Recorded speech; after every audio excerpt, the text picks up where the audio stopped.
पर आपका स्वागत है। हम देख रहे थे आरएएस मेंस के लिए रिवीजन मॉड्यूल, उसमें हमने 6 लेक्चर्स कंप्लीट कर लिए सोशियोलॉजी के और उससे पहले हम लोग बहुत सारे सब्जेक्ट्स कर चुके हैं, तो आप प्लेलिस्ट में जाकर के देख सकते हो। वो अब इतने सारे सब्जेक्ट हो गए कि वो बोलने में बहुत टाइम लग जाता है। तो ये जो 7th लेक्चर है आज, इसमें हम लोग challenges before Indian society already देख रहे थे और उसमें हम लोग आज बात करेंगे पॉवर्टी, अनएम्प्लॉयमेंट और ड्रग एडिक्शन की, है ना? ये भी मैंने आपको वैसे ही बताया था कि बेसिक बातें हैं। पॉवर्टी और अनएम्प्लॉयमेंट आपको पता होगा आपके इकोनॉमिक्स के सिलेबस में भी है, तो आप वहाँ पर भी जो डिटेल्स पढ़ रहे हो वो वहाँ पर पढ़नी है। यहाँ पर अपन लोग बहुत ही बेसिक चर्चा करेंगे, जो ऑलरेडी आपको वो बातें पता है। मैं कुछ यहाँ पर नया नहीं बताने वाला हूँ। ठीक है, तो पॉवर्टी की बात करें तो पॉवर्टी की डेफिनेशन, पॉवर्टी है क्या? बेसिकली जरूरतों का अभाव पॉवर्टी है ना। Lack it is a state which exist when people lack the means to satisfy their basic needs. Basic needs को सैटिस्फाई नहीं कर पाना, रोटी कपड़ा और मकान ना मिलना पॉवर्टी माना जाता है। दो तरीके से इसको कैलकुलेट किया जाता है, रिलेटिव पॉवर्टी हो और एब्सोल्यूट पॉवर्टी हो। ठीक है, रिलेटिव पॉवर्टी में तो क्या होता है, कंपैरेटिव स्टडी होती है और इसमें इनइक्वालिटी का मेजरमेंट किया जाता है। जैसे कि फॉर एग्जांपल देखो कि कोई एक पर्सन है जो 100 करोड़ रुपए कमाता है और दूसरा पर्सन है जो 1 करोड़ रुपए कमाता है, तो जो दूसरा पर्सन है वो 1 करोड़ होने के बावजूद भी पहले वाले के कंपैरिजन में पुअरर कहलाएगा।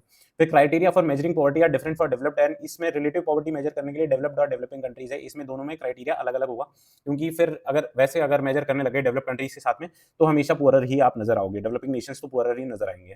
फिर under this distribution of national income among its population is observed, मतलब आप पर कैपिटा इनकम कह सकते हो और that is income inequality is calculated. Per capita income से आप इनकम इनइक्वालिटी निकाल सकते हो। फिर इसके लिए एक लॉरेंस कर्व होता है, मैं वो डायग्राम लाना भूल गया, है ना। लॉरेंस कर्व होता है, उस लॉरेंस कर्व से ये रिलेटिव पॉवर्टी का पता लगाया जाता है।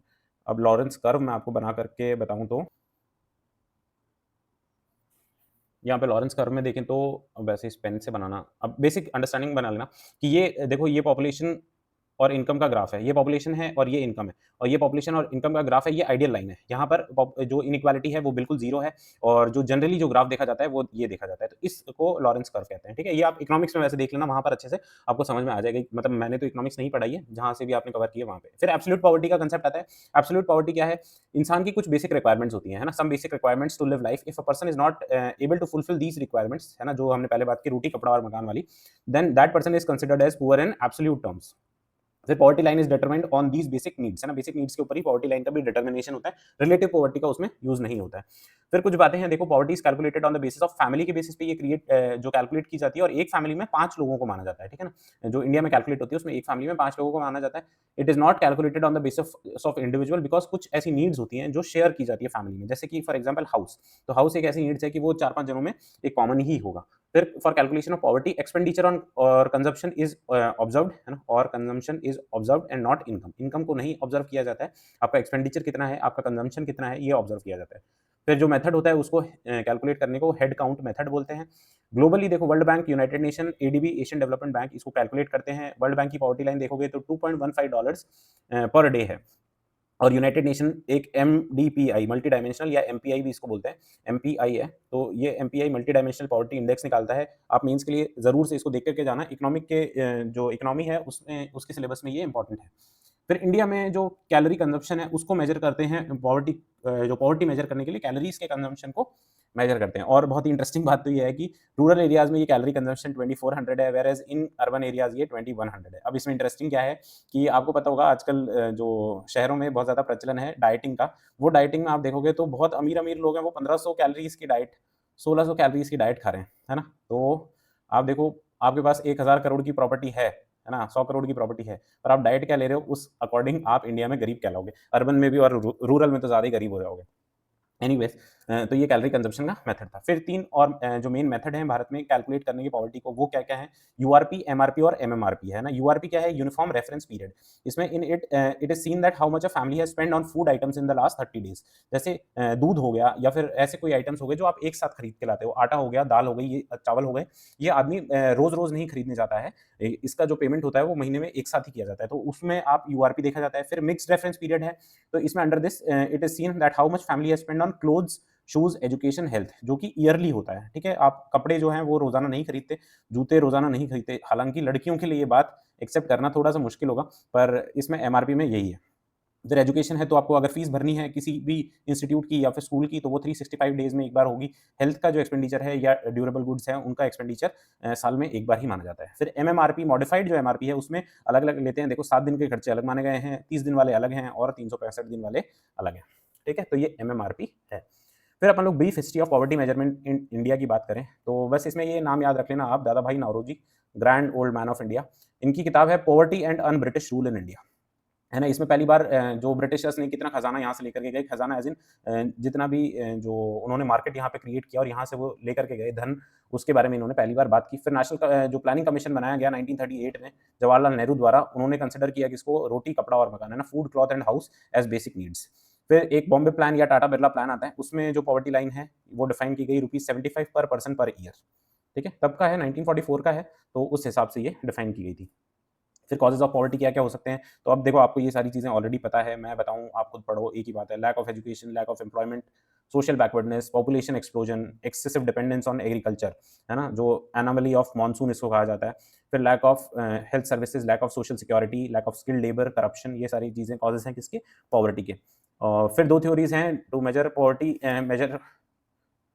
मेजर्स ऑफ पॉवर्टी एलिविएशन, है ना, एलिविएशन पॉवर्टी से बाहर निकलने के लिए कुछ मेजर्स बताए जा रहे हैं। ये जो ट्रिकल डाउन थ्योरी और डायरेक्ट रिड्रेसल है, ये आप वैसे तो इकोनॉमी में ही पढ़ना, पर मैं आपको बेसिक बता देता हूँ। इसके जो जगदीश भगवती और अरविंद पनगड़िया, आपको पता होगा, अभी 16 फाइनेंस कमीशन के ये चेयरपर्सन है। इनकी एक किताब है वाई ग्रोथ मैटर्स, उसमें ये कहते हैं कि गवर्नमेंट को जो एक्सपेंडिचर है वो करना चाहिए ज़्यादा on physical infrastructure and implement economic reform so that investment can be attracted.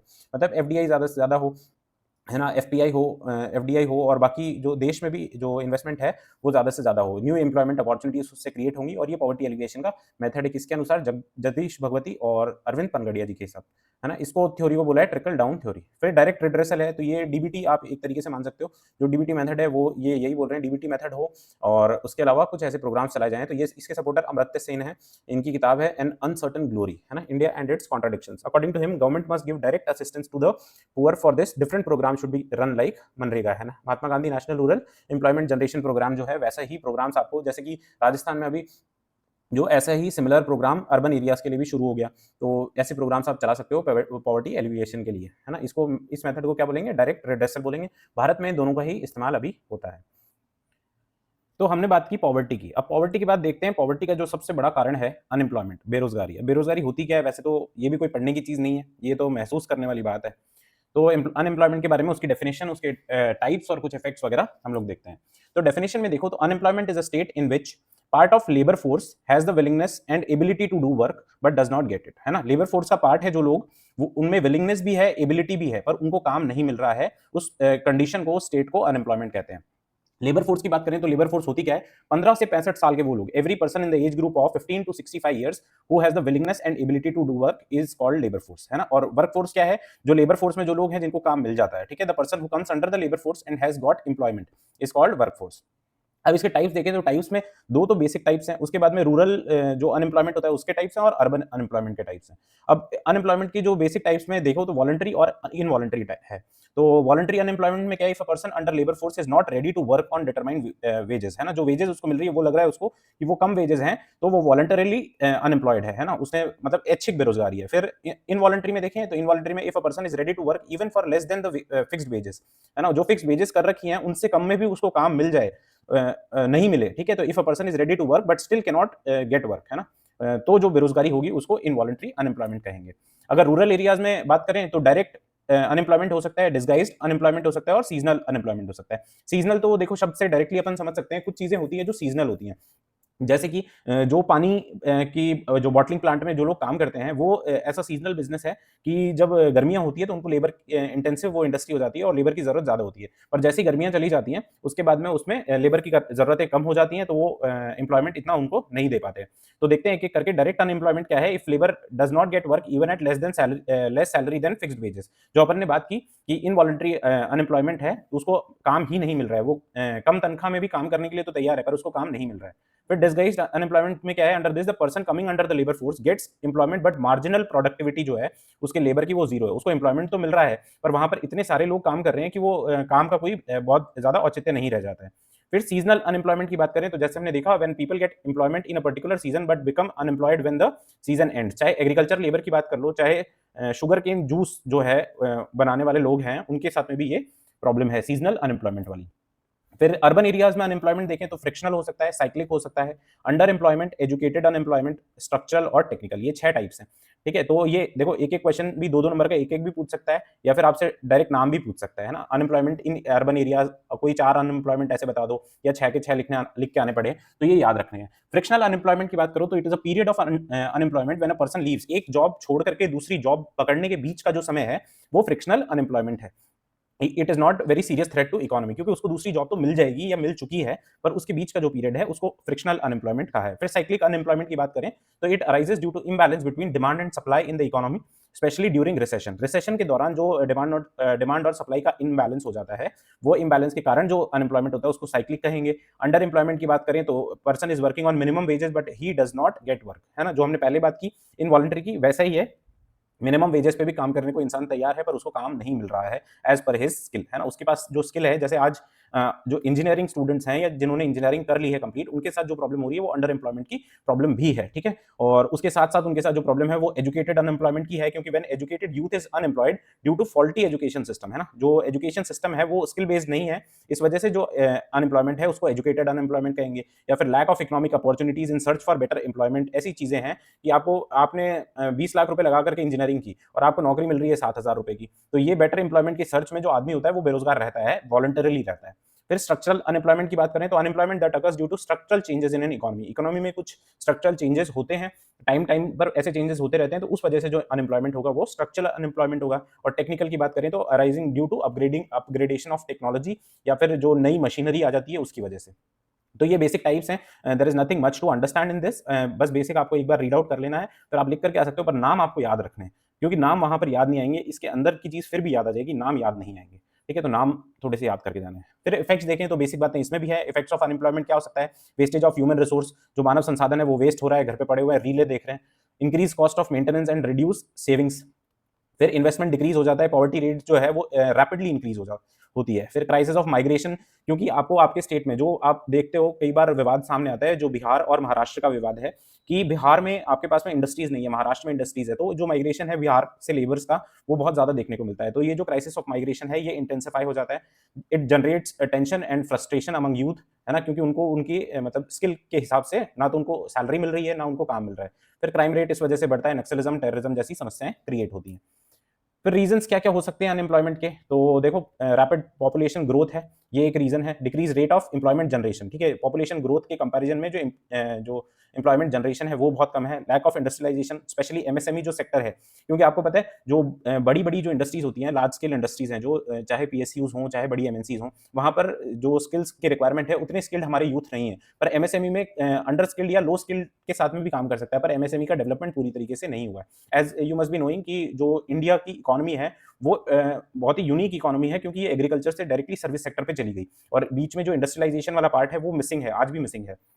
फिर देखें बैकवर्डनेस ऑफ एग्रीकल्चर भी, और एनोमली ऑफ मानसून, क्योंकि एग्रीकल्चर जो है वो डिपेंडेंट है मानसून के ऊपर, और मानसून में आपने अगर ज्योग्राफी में पढ़ा हो तो ला नीना और एल नीनो जैसे इफेक्ट्स हमको बार बार देखने को मिलते हैं एवरी अराउंड 6-7 ईयर्स में, तो वो चीजें मानसून को बहुत ही अनप्रिडिक्टेबल बना देती है। फिर slowing down of economic growth, है ना, इकोनॉमिक ग्रोथ भी स्लो डाउन हो रही है। फिर एक कंसेप्ट आता है, ये थोड़ा इंपॉर्टेंट कंसेप्ट है, आप इसको याद रखना, जो कंसेप्ट ऑफ जॉबलेस ग्रोथ। अब जॉबलेस ग्रोथ का कंसेप्ट क्या है कि आपकी जो जीडीपी है ना, आपकी जीडीपी अब बढ़ती जा रही है ना, 5 ट्रिलियन हो गई, 10 ट्रिलियन हो गई, परंतु उसके साथ में आपने जो ये जीडीपी बढ़ाई है, आपने जो मशीनरी है ना, वो मशीनरी है उसमें आपने विकास कर दिया बहुत ज्यादा, और वो बहुत ज्यादा विकास के कारण आपके पास ऐसे स्किल्ड लोग नहीं है जो उस मशीनरी को ऑपरेट कर सकें। दूसरी चीज, 50 जनों का काम करने के लिए एक मशीन आ गई, ठीक है, तो ये इसमें से 49 हो गए अनएम्प्लॉयड। तो ये जो कंसेप्ट है, इस कंसेप्ट को बोलते हैं जॉबलेस ग्रोथ का कंसेप्ट। ठीक है, तो इसमें देखो, mechanisation, artificial intelligence, robotics led to decline in employment generation and created new challenges. Due to this economic growth is increasing rapidly but employment opportunities are not being generated. ठीक है, economic growth तो हो रही है पर employment generate नहीं हो रहा है, तो ये कंसेप्ट है जॉबलेस ग्रोथ का। It is a very important topic from the past 2 years. मुझे लगता है कि ये सबसे ज्यादा बड़ी प्रॉब्लम है इकोनॉमी के लिए। फिर reduction in public services, government jobs due to de bureaucratization. अपन पूरी पब्लिक एडमिनिस्ट्रेशन में यही बात करते हुए आए हैं। जब हमने एनपीएम देखा, जब हमने एनपीए देखा, तो एनपीएम में बेसिक बात क्या है कि आप डी ब्यूरोक्रेटाइजेशन के बारे में बात करते हो, है ना, तो उसमें क्या कर रहे हैं, नौकरियां कम होती जा रही हैं। आप अगर देखो तो कोई भी गवर्नमेंट विभाग में, आप जयपुर में सेक्रेटेरिएट जाके देख लो, चाहे दिल्ली में जाकर के देख लो, पहले ड्राइवर की भर्तियां हुआ करती थी। अब जो बाहर से गाड़ियाँ हायर की जाती हैं और वही जो सिविल सर्वेंट्स होते हैं उनको वही गाड़ियाँ मिलती है। पहले ड्राइवर की अलग से भर्ती आती थी, पियोन की अलग से भर्ती आती थी, पर अब ये सारी भर्तियाँ नहीं आती हैं। तो ये पार्ट है किसका? नौकरशाहीकरण का, डीब्यूरोक्रेटाइजेशन का। लो लेवल ऑफ एजुकेशन भी एक रीजन है अनएम्प्लॉयमेंट का। मार्केट बेस्ड स्किल्स आप में प्रोवाइड नहीं की जा रही है एजुकेशनल इंस्टीट्यूट्स में, which causes the problem of educated unemployment. फिर पुअर एंटरप्रेन्योरशिप इंफ्रास्ट्रक्चर जो है, क्योंकि आपके पास में जॉब गिवर्स की कमी है, ठीक है, जॉब सीकर्स ज्यादा हैं, जॉब गिवर्स कम है, तो एंटरप्रेन्योरशिप के लिए आपको कुछ ऐसे काम करने पड़ेंगे जिससे ये ग्रोथ हो, ठीक है। तो ये रीजंस हैं बेसिक अनएम्प्लॉयमेंट के, थोड़े से इंपॉर्टेंट हैं, एक बार दो बार देख करके जाने हैं। फिर मेजर्स टू कॉम्बैट अनएम्प्लॉयमेंट क्या हो सकता है? आप प्रोडक्शन इंक्रीज करोगे, पॉपुलेशन को कंट्रोल करोगे, सेविंग्स को एनकरेज करोगे, एमएसएमई का प्रमोशन आपको करना है, सेल्फ एम्प्लॉयमेंट का, फूड प्रोसेसिंग जैसी इंडस्ट्रीज को आपको सपोर्ट करना है, एक्सपोर्ट्स को बढ़ाना है, कोऑपरेटिव इंडस्ट्रीज है ना, अमूल जैसी जो कंपनीज हैं, one of the largest cooperatives in world, तो ऐसी कोऑपरेटिव इंडस्ट्रीज को आपको बढ़ाना है। फिर emphasis on skill development, demand based आपको ट्रेनिंग्स देनी है ना, डिमांड के बेसिस पे आपकी ट्रेनिंग होगी तो जो जॉब क्रिएट हो रही हैं उस बेसिस पर आपको एम्प्लॉयमेंट मिल सकता है। फिर एजुकेशनल रिफॉर्म्स करने हैं, जैसे कि आपने एनईपी अगर पढ़ा है और नहीं पढ़ा है तो प्लीज इसको पढ़ करके जाना, है ना, इकोनॉमिक्स का पार्ट है। मैं इतना ज़्यादा टाइम है नहीं कि सारी चीज़ें कवर कर रहा हूँ, तो एनईपी आप पढ़ करके जाना, इंपॉर्टेंट टॉपिक है। फिर कंपलसरी वोकेशनल ट्रेनिंग, है ना, वोकेशनल ट्रेनिंग क्या होती है? जो आपको बेसिक ट्रेनिंग है ड्यूरिंग योर ग्रेजुएशन या फिर ड्यूरिंग योर स्कूलिंग, जिससे आप में स्किल जनरेट हो जो मार्केट की रिक्वायरमेंट है उसके अकॉर्डिंग।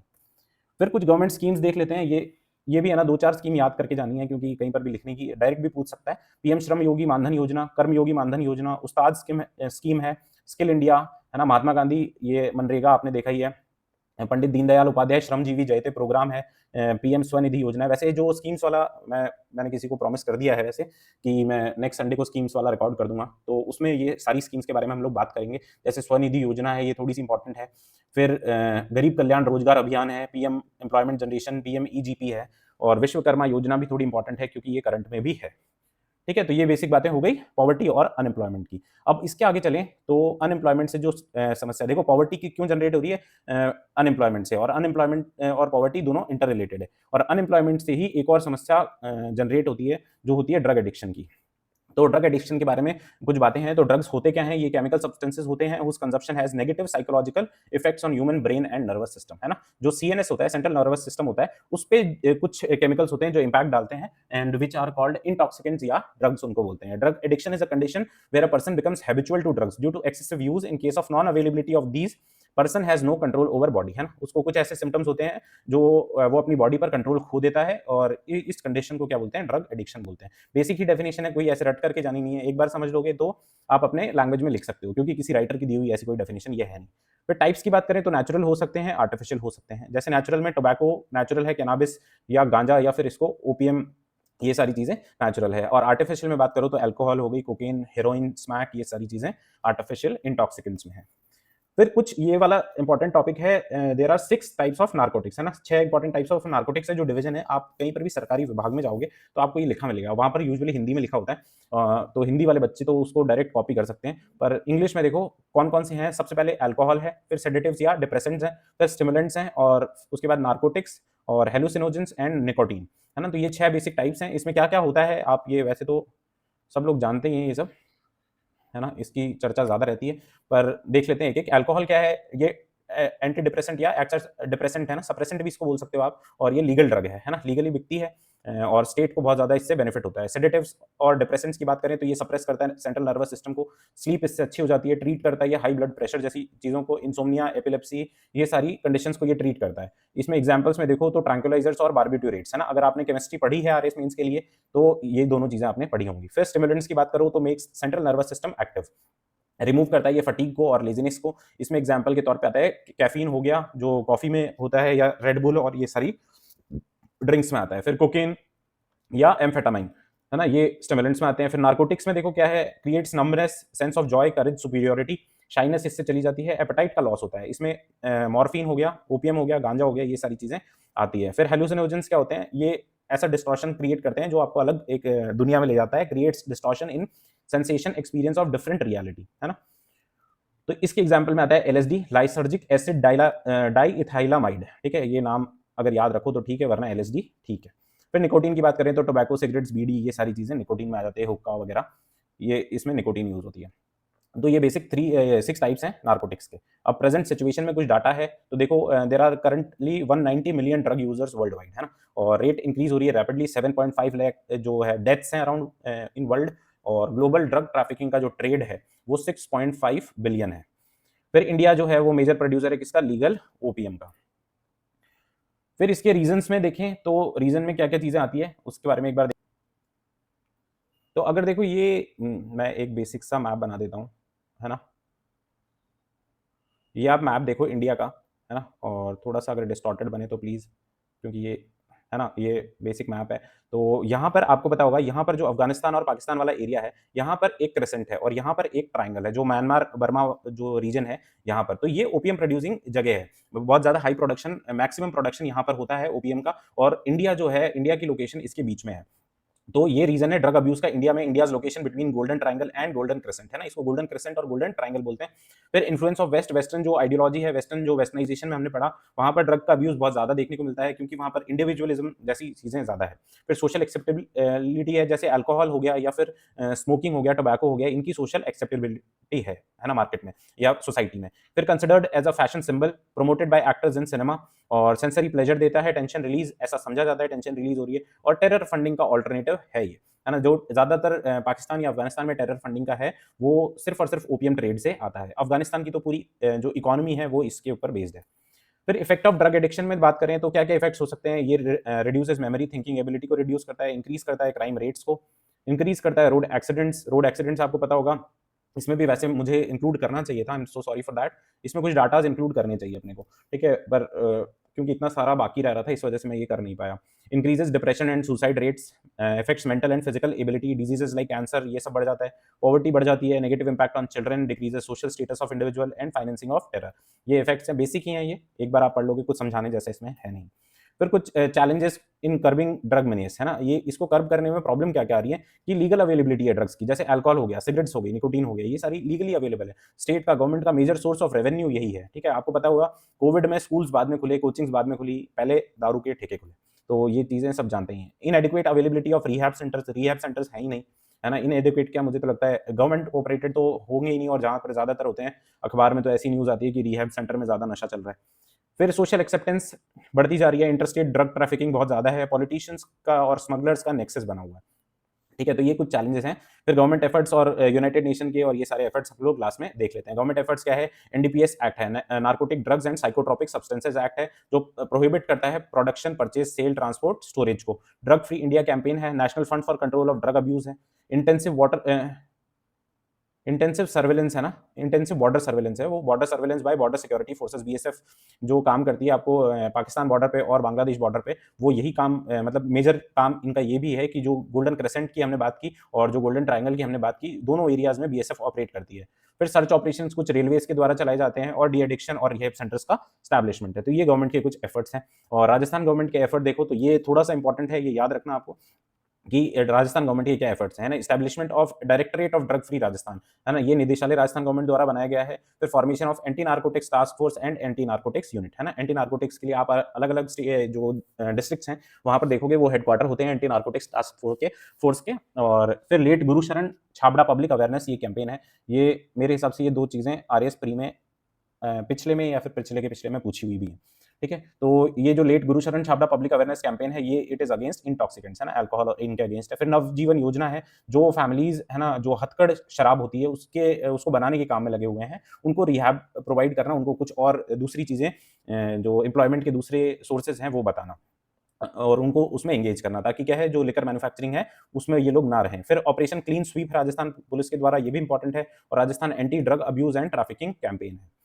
तो ये राजस्थान गवर्नमेंट के एफर्ट्स हैं। फिर इंटरनेशनल कुछ एफर्ट्स हैं जो यूनाइटेड नेशंस के हैं या फिर इंटरपोल द्वारा जो चलाए जाते हैं। तो यूनाइटेड नेशन कन्वेंशन है नार्कोटिक ड्रग्स पे 1961 में, इंडिया ने इस पे साइन किया हुआ है। यूनाइटेड नेशंस का कॉन्फ्रेंस होगा साइकोसोमैटिक सब्सटेंसेस पे 1971 का है ये। और convention on transnational organised crimes, ये 2000 का है। फिर मॉनिटरिंग बाय इंटरपोल, इंटरपोल को आपको पता होगा, इंटरपोल वर्ल्ड लेवल की पुलिस है एक तरीके से, और अलग-अलग कंट्रीज़ में अलग-अलग, जैसे भारत में सीआईडी है ना, which was established under the Delhi special police establishment act, और वो इंटरपोल की जो कोऑर्डिनेटिंग एजेंसी है इंडिया में, तो वो है। तो ये लोग ड्रग ट्रैफिकिंग ऐसी चीज़ों के लिए काम करते हैं। फिर कलेक्टिव मैरीटाइम पेट्रोल ऑपरेशंस होता है, जो मरीन ट्रांसपोर्ट है, उससे भी बार-बार देखा जाता है कि ये थोड़ी-सी ड्रग्स ट्रैफिकिंग की प्रॉब्लम थोड़ी ज़्यादा है। तो मैरीटाइम पेट्रोलिंग होती है।